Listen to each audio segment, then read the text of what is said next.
कुशीनगर में जमीनी विवाद में ग्रामीणों ने पुलिस पर बरसाई लाठियां। 3 थानों की पुलिस फोर्स मौके पर मौजूद, जमकर हो रही पत्थरबाजी।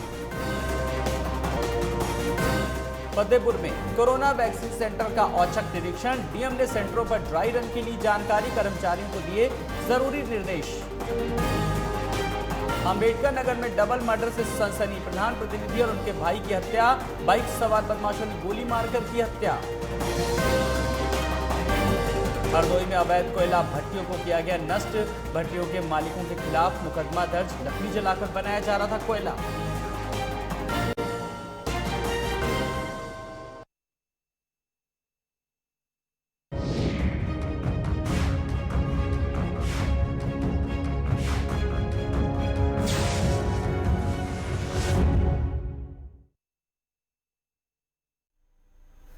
नमस्कार, मैं हूं आपके साथ आलोक और आप देख रहे हैं यूपी लाइव।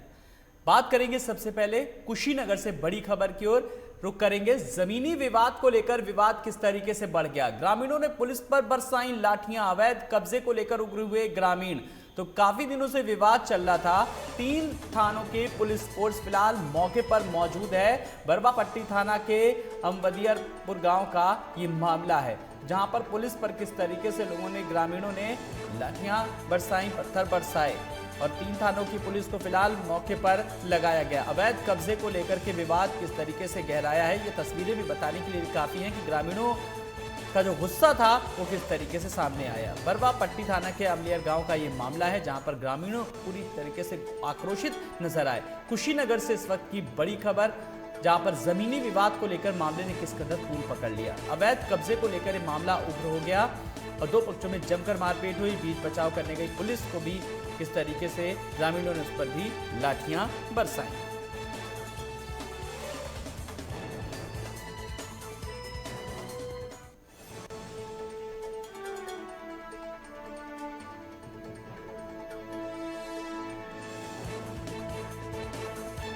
तो कुशीनगर से बड़ी खबर हम बात कर रहे हैं इस वक्त की।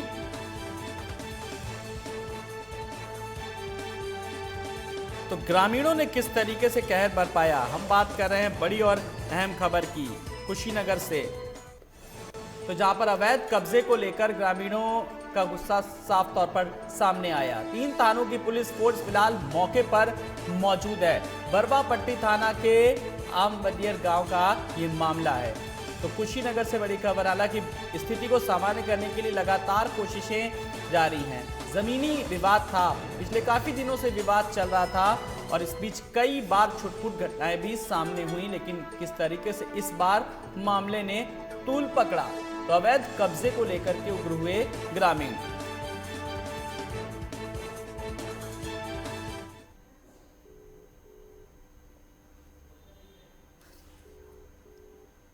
तो बड़ी खबर हम बात कर रहे हैं इस वक्त की कुशीनगर से, जहां पर ग्रामीणों ने बांधी लाठियां। तो पुलिस पर ये बरसाई लाठियां। हालांकि फिलहाल मौके पर 3 थानों की पुलिस फोर्स पूरी तरीके से मौजूद है। स्थिति को सामान्य करने के लिए लगातार कोशिशें जारी हैं। तो बड़ी खबर, लगातार हम अपने दर्शकों को वो तस्वीरें भी दिखा रहे हैं किस तरीके से कुशीनगर से जो खबरें आ रही हैं, पुलिस पर बरसाई गई लाठियां। तो लाल गोल घेरे के जरिए हम आपको दिखाने की कोशिश कर रहे हैं। अवैध कब्जे को लेकर उग्र हुए ग्रामीण। प्रदीप कुमार हमारे संवाददाता जुड़ गए हैं। प्रदीप, अवैध कब्जे को लेकर उग्र हुए ग्रामीण, फिलहाल इस वक्त क्या स्थिति है? मैं आपको बता दूं, न्यायालय के स्टे होने के बावजूद भी कुशीनगर की बरवा पट्टी थाने की पुलिस कब्जा कराने पहुंची थी, जिससे ग्रामीण और पुलिस से जमकर झड़प और मारपीट और ईंटें पत्थर चले, जिसमें 3 सिपाही गंभीर रूप से घायल हुए हैं। अभी स्थिति जी, बताया जा रहा है कि पुराना मामला था जमीन को लेकर के, अवैध कब्जे को लेकर के। फिलहाल मामला था क्या ये, और इससे पहले भी कई बार इस तरीके से मामला सामने आ चुका है? एसडीएम के आदेश और न्यायालय के आदेश का अनुपालन कराने गई थी पुलिस। ग्रामीण ने लगाया आरोप के बिना, राजस्व अधिकारी के बिना पुलिस पहुंच के जमीन को कब्जा करवा रही थी, जिससे ग्रामीण नाराज होकर पुलिस के ऊपर लाठियां और ईंट के पत्थर। फिलहाल अब आगे किस तरीके की कार्रवाई हो रही है और क्या कुछ स्थिति है मौका वारदात पर? मैं आपको बता दूं कि इसमें 3 थाने की पुलिस इकट्ठा हो गई है और धरपकड़ और आगे छानबीन पुलिस द्वारा की जा रही है। इस बड़ी खबर पर आप नजर रखिएगा, हम लगातार आपसे अपडेट लेते रहेंगे। प्रदीप, बहुत बहुत शुक्रिया इस जानकारी के लिए। तो अवैध कब्जे को लेकर के उग्र हुए ग्रामीण और 3 थानों की पुलिस फोर्स फिलहाल मौके पर मौजूद है। बरवा पट्टी थाना के अमवदीगर गांव का यह मामला सामने आया, जहां पर अवैध कब्जे को लेकर मामले ने किस तरीके से तूल पकड़ा।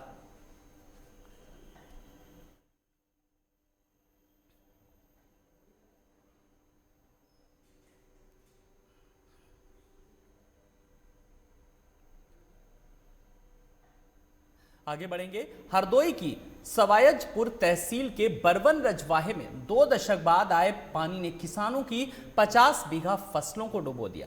दरअसल पानी से रजवाहे की पटरी फट गई, जिसके कारण फसल डूब गई। वहीं सूचना मिलने पर पहुंचे सिंचाई विभाग के लोगों ने उच्च अधिकारियों को इस बात की जानकारी देकर पानी बंद कराया और इसके बाद ग्रामीणों की मदद से टूटी पटरी की मरम्मत कराई गई। आपको बता दें कि शाहजहांपुर में शारदा नहर से निकला बरवन रजवाहा बरकनी होते हुए बरवन गांव तक गया। यह रजवाहा दशकों से सूखा पड़ा था। करीब 2 दशक पहले इसमें पानी आ गया था, लेकिन उसके बाद पानी नहीं आया। वहीं इस रजवाहे में पानी आने से लोग खुश हैं।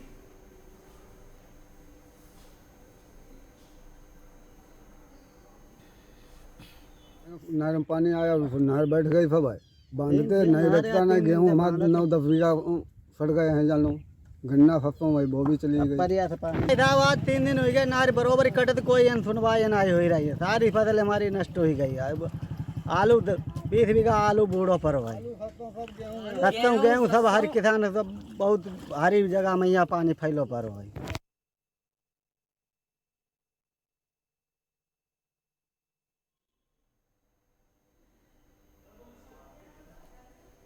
तो पानी आने से लोगों में खुशी है।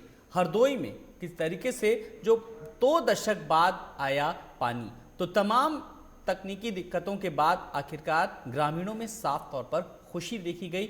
वो जो उन्हें इतने सालों से दिक्कतों का सामना करना पड़ रहा था, लेकिन अब उनके चेहरों पर खुशी आई, क्योंकि अब वो चाहे वो खेती किसानी में या पेयजल की व्यवस्था। अब तिवारी हमारे साथ, हमारे सहयोगी, हमारे संवाददाता हरदोई से जुड़ गए। अरविंद, पानी आने से जाहिर सी बात है लोगों में खुशी, लेकिन 2 दशक बाद इतनी सरकारें आई गईं, कई बार प्रयास किए गए, लेकिन आखिरकार अब जाकर के चेहरे जो हैं किसान के वो खुश नजर आ रहे हैं। अरविंद जी, ये पूरा मामला सवायजपुर क्षेत्र का है और शारदा नहर विभाग के जितने भी जनपद हरदोई की माइनर है, सबके हालात यही है। क्योंकि सरकार की तरफ से तो काफी योजनाएं आती हैं, योजनाओं से पैसा भी आता है और ये लोग काम कराने के नाम पर सिर्फ खाना पूर्ति होती है। टेल तक पानी न पहुंचना, ये किसानों की बहुत बड़ी समस्या रहती है। इस बार वहाँ क्षेत्रीय विधायक के प्रयास से यह संभव हुआ कि 10 को बाद वहाँ पानी आया। जी, तो फिलहाल अगर बात करें तो अब किस तरीके से ग्रामीणों से भी आपने लोगों से बात की होगी कि अब उन्हें किस तमाम सारी चीजों की जो दिक्कतें थी अब कहीं ना कहीं दूर हुई है। जी, इसको लेकर पूरी तरह वहाँ स्थानीय जो किसान है वो सरकार और विधायक का धन्यवाद भी कर रहे हैं और कह रहे हैं कि बहुत दिनों के बाद जो है हम लोगों के खेत तक पानी पहुंच रहा है। इससे कहीं ना कहीं किसान जो है वो खुश है। चलिए, बहुत बहुत शुक्रिया अरविंद इस तमाम जानकारी के लिए। तो अरविंद हमारे संवाददाता हमारे साथ जुड़े थे, जो कि बता रहे थे कि फिलहाल किस तरीके से जो दशकों की मेहनत थी वो अब रंग लाई।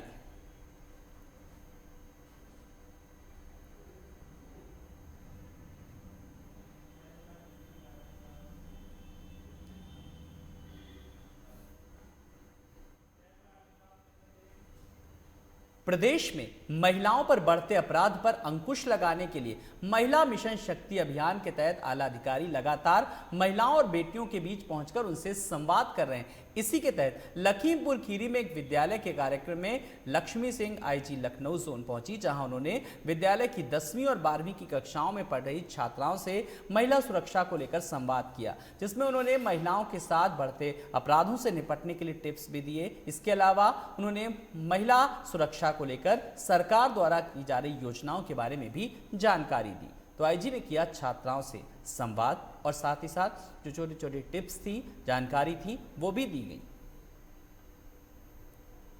मिशन शक्ति के अंतर्गत स्कूलों में संवाद भी बनाया जा रहा है और इसी क्रम में यहाँ खीरी में एक आयोजित प्रोग्राम में हम पहुँचे हैं और यहाँ पर बहुत सारी बेटियाँ क्लास 10th और 12th तक की बच्चियों से हमने संवाद स्थापित किया है। उनको मिशन शक्ति के उद्देश्य के बारे में बताया गया। नारी सम्मान, नारी सुरक्षा, नारी सशक्तिकरण, नारी स्वावलंबन के बारे में क्या सरकारी योजनाएं हैं और किस माध्यमों से, किस चैनलों के माध्यमों से वो अपने इन अधिकारों के बारे में जान सकती हैं, इन अधिकारों की मांग कर सकती हैं, उसके बारे में उनको अवगत कराया गया। आज की तारीख में बहुत सारी ऐसी योजनाएं हैं और बहुत सारे ऐसे जजमेंट्स हैं जिनके बारे में आम जनमानस में कोई भी जागरूकता नहीं है, उसके बारे में भी उनको संज्ञानित किया गया है। वहीं फतेहपुर के डीएम अपूर्वा दुबे ने कोरोना वैक्सीन सेंटर का औचक निरीक्षण किया। डीएम के वैक्सीन सेंटर पहुंचते ही स्वास्थ्य कर्मचारियों में हड़कंप मच गया। निरीक्षण के दौरान डीएम ने कोरोना वैक्सीन सेंटर में किए गए ड्राई रन की जानकारी ली, साथ ही कर्मचारियों को सख्त निर्देश भी दिए। डीएम के मुताबिक जिले में ड्राई रन के लिए कुल 6 केंद्र बनाए गए, 3 सेंटर शहरी क्षेत्रों में और 3 सेंटर ग्रामीण क्षेत्रों में बनाए गए। साथ ही प्रत्येक केंद्रों में ड्राई रन के दौरान 50-50 लोगों को वैक्सीनेट किया जाएगा।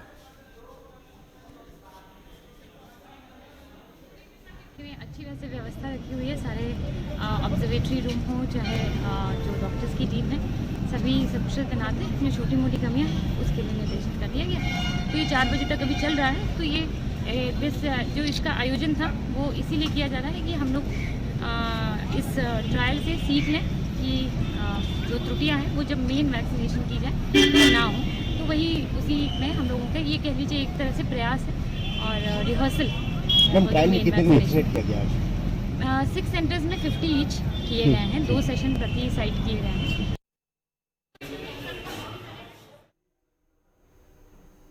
तो डीएम ने सेंटर्स पर किया औचक निरीक्षण। आगे बढ़ेंगे, संत कबीर नगर की बात करेंगे, जहां एक परिवार ने दबंगों से पीड़ित होकर डीएम से सामूहिक आत्मदाह की मांग की, जिसको लेकर डीएम ने पूरे प्रकरण की जांच के आदेश दिए। बता दें कि बखीरा थाना क्षेत्र के ग्राम मेंढार पार निवासी हरिराम के घर के बगल में दबंग ने जेसीबी से खुदवाकर अपना मकान बनवा लिया, जिसके चलते हरिराम का मकान ध्वस्त हो गया, जिसकी शिकायत हरिराम ने पुलिस से की, लेकिन कोई सुनवाई नहीं हुई। वहीं पीड़ित परिवार किराए के मकान में जीवन बिता रहा है, थाने के चक्कर लगाकर हार चुका है। डीएम से सामूहिक आत्मदाह की मांग की, जिसके बाद डीएम ने इस पूरे प्रकरण की जांच के निर्देश दिए।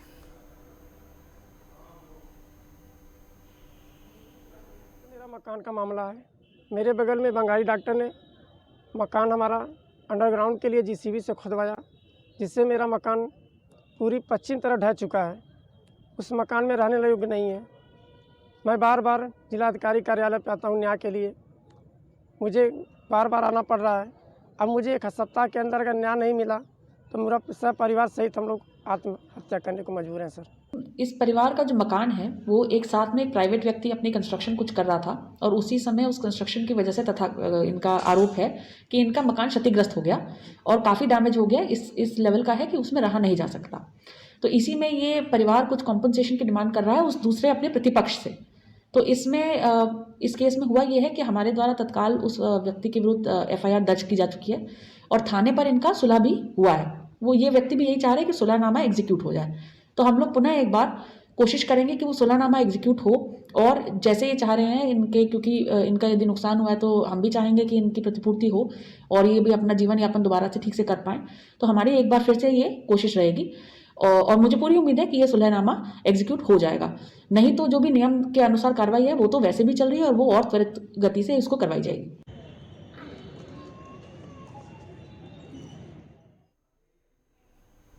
आगे बढ़ेंगे, पीलीभीत में आदमखोर कुत्तों ने 12 साल की मासूम को अपना निवाला बना लिया। आदमखोर कुत्ते ने मासूम को नोच नोच कर मौत के घाट उतार दिया। वहीं सूचना पर पहुंची पुलिस ने बच्चे के शव को पोस्टमार्टम के लिए भेज दिया। घटना के बाद परिवार में कोहराम मचा हुआ है। वहीं इलाके के बाकी लोग भी काफी दहशत में हैं। बताया जा रहा है कि थाना जहानाबाद क्षेत्र के गांव बगुआ की रहने वाली बच्ची खेत में धनिया तोड़ने लगी थी, जहां बच्ची को अकेला पाकर जंगली कुत्तों ने उस पर हमला बोल दिया और बुरी तरीके से मासूम को नोचने लगे।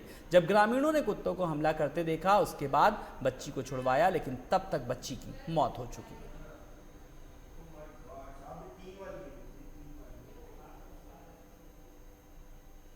मैंने देखा तो कुत्ते चारों ओर इसके खड़े थे और उसमें मुंह सना हुआ था। तो मैंने घर पे लगाया था फोन पिताजी के लिए। मैंने कहा धर्मवीर भैया घर कह देना, उसकी लड़की कतई खत्म हो गई। उनने कहा गांव के लोग सब लोग आए। डीएफओ हैं, उनसे बात की गई है।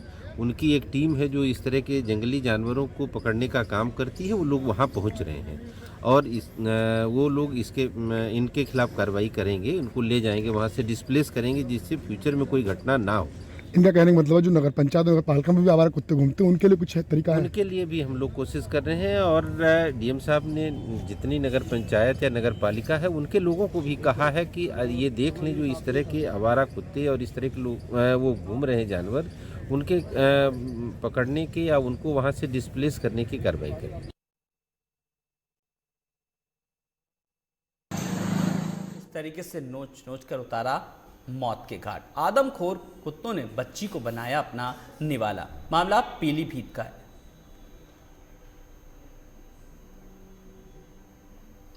तो खबरों के सिलसिले को आगे बढ़ाएं, यहां पर रुकेंगे एक ब्रेक के लिए, फौरन हाजिर होते हैं।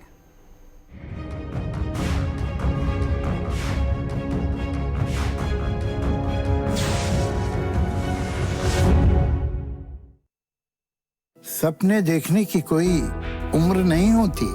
सपने देखिए, हर उम्र में देखिए। इसलिए दर्द से हारना नहीं है, दर्द को हराना है।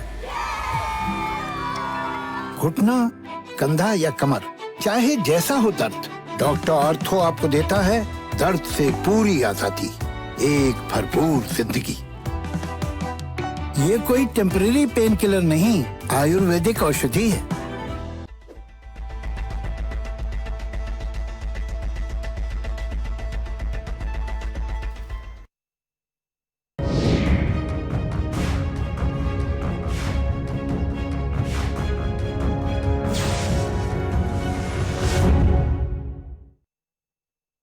स्वागत है ब्रेक के बाद। खबरों के सिलसिले को आगे बढ़ाएं। बड़ी खबर, गाजीपुर बॉर्डर से चिल्ला बॉर्डर पहुंचे किसान। धरना दे रहे किसानों की मदद को आगे आए किसान। तो चिल्ला बॉर्डर का दोबारा से बांधा जा रहा है टेंट। और इस बात बता दें कि बारिश से उजड़ गया था चिल्ला बॉर्डर का टेंट। तो गाजीपुर बॉर्डर से आए किसान बांध रहे टेंट। 36 दिनों से चिल्ला बॉर्डर पर लगातार धरना प्रदर्शन चल रहा है। किसान भी बात बात की लड़ाई की मूड में। किसानों का साफ तौर पर कहना है कि वो जब तक उनको लिखित आश्वासन नहीं दिया जाता वो इससे कम पर माने नहीं। हालांकि इस बीच सरकार की तरफ से भी बातचीत के कई दौर बातचीत के हो चुके, लेकिन अभी तक कोई समझौते जैसी स्थिति फिलहाल बनती नजर नहीं आ रही है। तो गाजीपुर बॉर्डर से आए किसान बांध रहे टेंट। दरअसल बारिश जो हो रही थी, बारिश के चलते पूरी तरीके से माहौल जो है वो अस्त व्यस्त हो गया।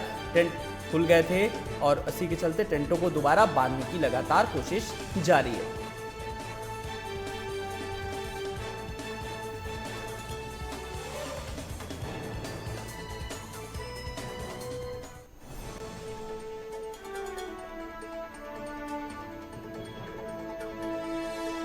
तो गाजीपुर बॉर्डर से आए किसान बांध रहे टेंट और इस बीच लगातार किसानों के समर्थन में कई अन्य संगठन भी आ गए। तो 36 दिनों से ये प्रदर्शन लगातार जारी है और लेकिन इस पूरी कवायद के बीच जो और तमाम संगठन जो हैं किसानों के, वो भी पूरी तरीके से जुड़ते जा रहे हैं। हालांकि सरकार का इस पूरे मामले को लेकर कहना है कि वो हर 24/7 बातचीत के लिए किसानों से तैयार है।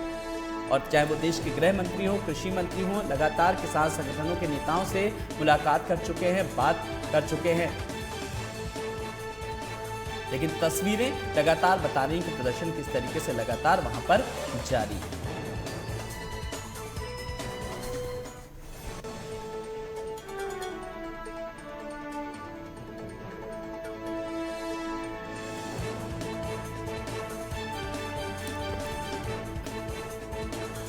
तो बारिश से उजड़ गया था चिल्ला बॉर्डर का टेंट।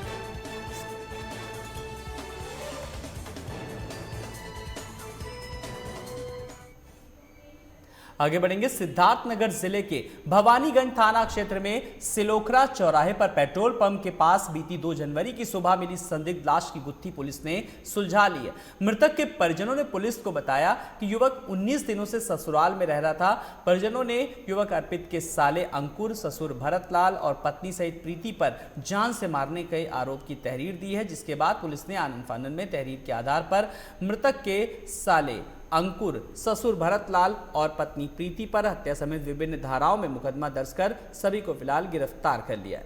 एसपी मायाराम वर्मा ने मामले को लेकर बताया कि हत्या आरोपियों पर सख्त कानूनी कार्रवाई की जा रही है।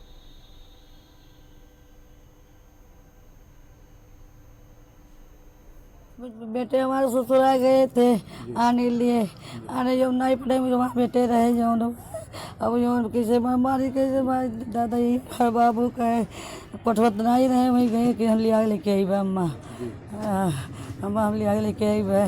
मेरे भाई की शादी 4 फरवरी 2020 को हुई थी। अब उसमें 4 दिन के बाद वो मतलब विदाई हो चुकी, मतलब वो औरत जो है अपना जेवर पात सब लेके वो चली गई थी यहाँ से। हम लोग तो उससे मतलब नहीं था कि अभी आएगी 1 महीने 15 दिन में 2 महीने में, संयोग से बीच में लॉकडाउन लग गया। उसके बाद हम लोग नहीं ला सके। मेरे पिताजी, मेरे बड़े भाई और मेरे चाचा के छोटे समधी छोटे चाचा के, वो लोग गए विदाई करवाने के लिए 26 नवंबर को। उसके बाद उन्होंने अफसर करके उनको वहाँ से लौटा दिया और उसके बाद मेरे छोटे भाई को 12 तारीख को गया, 12 दिसंबर को। अब कह रहा है जब तक विदाई नहीं करेंगे तब तक हम नहीं आएंगे। उसके बाद उन्होंने 1 तारीख को मेरे मोबाइल में रात में उसके छोटे भाई ने धमकी दिया कि अर्पितवा के बाद साले को ख़त्म कर दूंगा। सुबह मेरे पास भवालीगंज थाने से फ़ोन आया कि तुम्हारे भाई अर्पित की लाश पड़ी है सिलोकरा के पकड़े के पास। ये अर्पित कुमार अग्रहरी जो भवानी डुमरियागंज के परसा हुसैन भारत भारी के रहने वाले थे। इनकी डेड बॉडी भवानीगंज थाना क्षेत्र के अंतर्गत सिलोखड़ा चौराहे के पास सड़क के किनारे मिली हुई थी, जिसके संबंध में परिवारीजन के तहरीर के आधार पर इनके भाई हैं प्रदीप कुमार, जिनकी तहरीर पर अभियोग पंजीकृत कर दिया गया है और विधिक कार्रवाई आगे की जा रही है।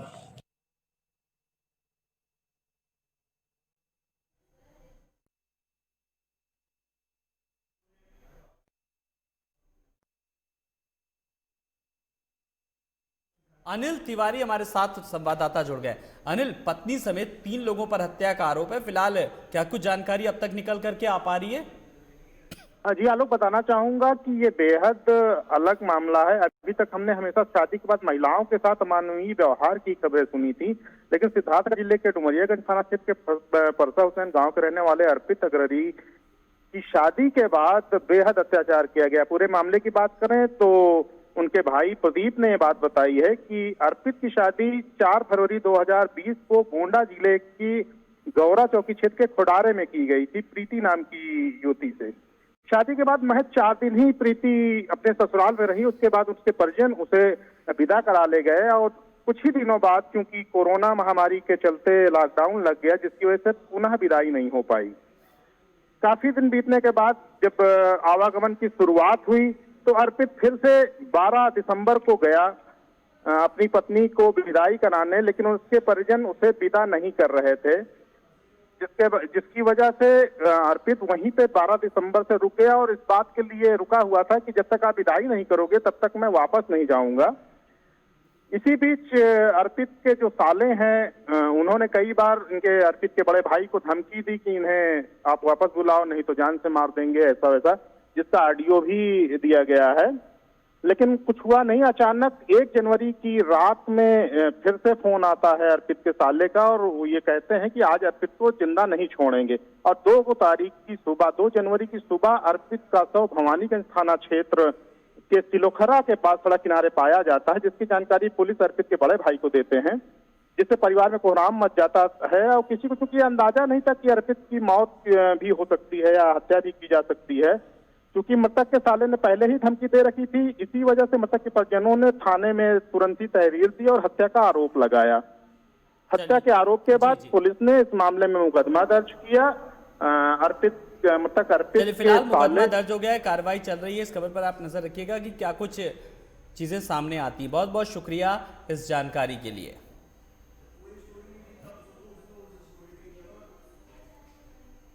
बागपत में कृषि कानून के विरोध में करीब 15 दिनों से दिल्ली सहारा सहारनपुर नेशनल हाईवे पर चल रहे किसानों के धरने पर आप विधायक देवेंद्र कादिया ने समर्थकों के साथ पहुंचकर उनका समर्थन किया। वहीं इसी दौरान धरने को संबोधित करते उन्होंने कहा कि सरकार ने ये काला बिल पारित कर किसानों के साथ विश्वासघात किया। किसान बिल के बाद सड़कों पर आ जाएंगे, लेकिन सरकार को इसमें कुछ भी लेना देना नहीं है। वहीं उन्होंने कहा कि आम आदमी पार्टी इस संकट के समय में किसानों के साथ है। कल मुझे पता चला कि जी बड़ौत में हज़ारों की संख्या में लोग बैठे हुए हैं किसान। दिल्ली के चारों तरफ तो किसानों ने धरना, शांतिपूर्ण धरना कर ही रखा है। अब पूरे हिंदुस्तान में करीब करीब राजस्थान में, शाहजहाँपुर में, बड़ौत में, बागपत में हर जगह जो धरना हो रहा है, और किसान कह रहे हैं कि इनकी जो मांगे हैं MSP वाली, मिनिमम सपोर्ट प्राइस, जो न्यूनतम समर्थन मूल्य वो होना चाहिए, और तीनों काले कानून जो उद्योगपतियों के हक के कानून हैं और किसान विरोधी कानून हैं, इनको रद्द किया जाए। तब तक ये कानून रद्द नहीं होंगे, किसान धरने पर बैठे रहेंगे।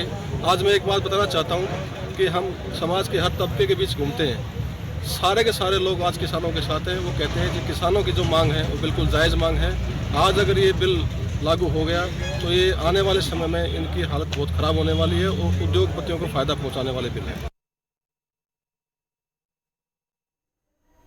आगे बढ़ेंगे। टेक्सोन 4 में ठंड से ठिठुरते बेसहारा लोगों और झुग्गी वासियों को राहत पहुंचाने का प्रयास किया गया। ग्रेटर नोएडा समृद्धि सोशल वेलफेयर एसोसिएशन के सदस्यों ने ग्रेटर नोएडा बेस्ट स्थित टेक्सोन 4 इलाके में कंबल व गर्म कपड़ों का वितरण किया। इस दौरान छोटी मिलक व आसपास के इलाकों में झुग्गी झोपड़ियों में रहने वाले 50-60 परिवारों को गर्म कपड़े बांटे गए। इसके अलावा सड़क के किनारे सर्दी से ठिठुर रहे लोगों को कंबल उड़ाकर सर्दी के सितम को झेलने में मदद करने का प्रयास किया गया। कुछ सोसाइटी के गार्ड को भी कंबल बांटे गए और इस प्रयास के चलते लोगों ने एसोसिएशन के सदस्यों को अपना आशीर्वाद भी प्रदान किया। वितरण कार्यक्रम में मुख्य रूप से रंजीत कुमार, वरुण अरोड़ा, प्रशांत चौहान, मनीष चित्राम, मनीष वशिष्ठ, नितिन दुबे, नितिन कोहली, विकास प्रधान, रितेश व समृद्धि सोशल वेलफेयर एसोसिएशन के अन्य सदस्य भी शामिल रहे। एसोसिएशन की योजना आने वाले दिनों में गर्म कपड़े वितरित करने के अभियान को और तेज करने की है। देर शाम बारिश से बड़ी ठंड के दौरान एसोसिएशन के लोगों के इस प्रयास के गरीब बेसहारा लोगों के चेहरे पर साफ तौर पर खुशी नजर आई।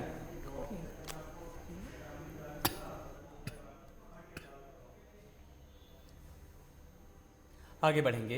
मिशन शक्ति के अंतर्गत संस्कृति विभाग उत्तर प्रदेश के सहयोग से नववंशिका फाउंडेशन एवं theatre and film welfare association द्वारा आयोजित वुमेन्स सक्सेस समिट वाल्मीकि रंगशाला संगीत नाटक एकेडमी में आत्मनिर्भर महिला के मुद्दे पर कार्यक्रम का आयोजन किया गया। इस कार्यक्रम का सफल संचालन वैदेही फाउंडेशन की डॉक्टर रूबी राज सिन्हा ने किया। इसके साथ ही साथ मंच पर अपने विचार प्रस्तुत करते हुए और महिलाओं का हौसला देने के लिए शालिनी लाल जी, साधना कपूर, मानसी प्रीत जस्सी एवं श्रीमती पुष्पा श्रीवास्तव ने अपने विचार रखे, जिसमें शालिनी लाल ने महिलाओं को घर पर ही रहकर आत्मनिर्भर बनाने पर जोर दिया, तो साधना कपूर ने वृद्धाश्रम में रहने वाले लोगों के लिए युवाओं को संदेश दिया कि युवा पीढ़ी को जागरूक करना है और इस तरह के संस्कार देने हैं कि कोई भी वृद्धाश्रम भारत में ना रहे। इसी के साथ मानसी प्रीत जस्सी ने झुग्गी झोपड़ी में रहने वाले बच्चों की शिक्षा पर जोर दिया, तो पुष्पा मिश्रा ने अपनी बात रखी, जिसमें उन्होंने कहा कि इंसान के अंदर सेवा भाव को जागृत करना ही समाज सेवा है। कार्यक्रम के अंत में डॉक्टर रूबी राज सिन्हा ने मिशन शक्ति के अंतर्गत सभी महिलाओं से शपथ भी दिलाई। आपको बता दें कि विपिन प्रियंका प्रोडक्शन के विपिन अग्निहोत्री, थिएटर एवं film welfare association Uttar Pradesh के सचिव दबीर सिद्दीकी एवं नववंशिका फाउंडेशन के अध्यक्ष नीशू त्यागी ने कार्यक्रम के संपन्न होने के बाद सभी का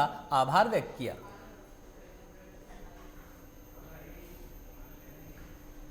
तो इन्हीं खबरों के साथ इस बुलेटिन में इतना ही। नमस्कार।